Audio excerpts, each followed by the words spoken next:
รัวพอเพชรเมเทนปลาพวกแก้วมาส่งสอบอีกเมียนตีสาธุดูดูนี่แล้วไม่ใช่ผ้าครอบครัว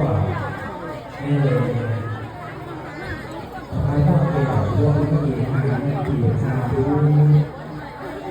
ที่สถาครอบครัวพอเพชรเมเทนท้ายต้องเกี่ยวรวมกันอีกซ้อนเมียนตีสาธุ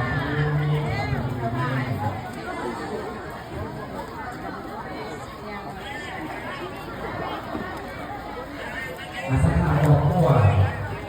มีไว้ใช้เพื่อเกี่ยวน้ำชมชอบสาธุรวมในงานสังกัดเดิน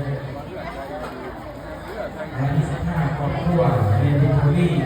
สถานเพื่อเกี่ยวน้ำชมชอบสาธุรวมในงานสังกัดเดินที่สักการะโปรแกรมในหน่อยสถานเพื่อเกี่ยวรวมในงานแล้วน้ำชอบโปรโมทงานสังกัดนี้ทั่วตัวหนึ่งในตัวสถานที่เกี่ยวไอ้คนใจเกิดบ้านเนี่ยครับไปแต่ถ้าไม่น่าเป็นบ้านก็เดียวกันนี่อะไรนะบาดิอันนี้สถานที่ทั่วทางซ้ายให้ของโยเลยเอาเปิดเลยเปิดเลยเอาเปิดเตรียมเปิดกับปุ้นเลยตามาพูดมาพูดคนพูดเพิ่มเลยไม่มาพูดเลยแต่พูดแก่ทำประทานอาหารคนเรื่อยตามใจเอาจะได้บุญประมาณ5 ถ้วยชื่อพ่อเอาขอ5 ถ้วยรุ่นช่องกันจะไว้ข้าเข่าจะไว้เพื่อนข้างเขายังหลายอยู่แหละเพื่อนข้างเขายังหลายอยู่เอาเพื่อนเด้อคุณเข่ากันเด้อกินข่าวน้ำโฆษณาอาหารกันดูเราจะไม่แห่น้ำกันอุ่นท้องกันดูไปร่วมท่านกันดู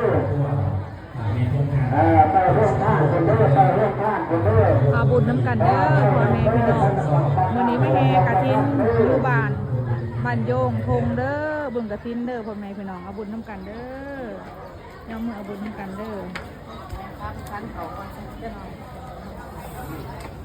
นอนครับผมเจ้า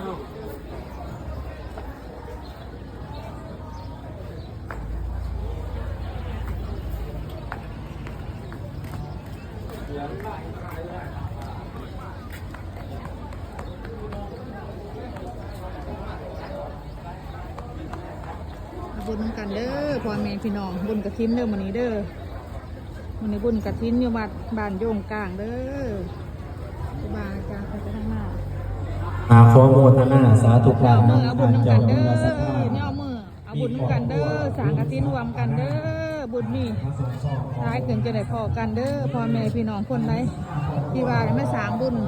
สางกุศลรวมกันให้บุญคำนำสู่พ่อแม่พี่น้องเบ้อสุขุทุกคนเด้อให้ร่ำให้ด้วยห่างให้มีความสุขกายสบายใจให้บุญหักษาเบ้อสุขุทุกคนให้โศกให้ใส่ให้ร่ำให้ด้วยเด้อ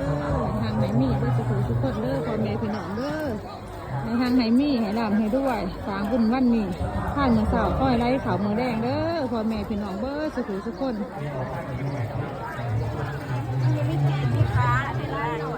ได้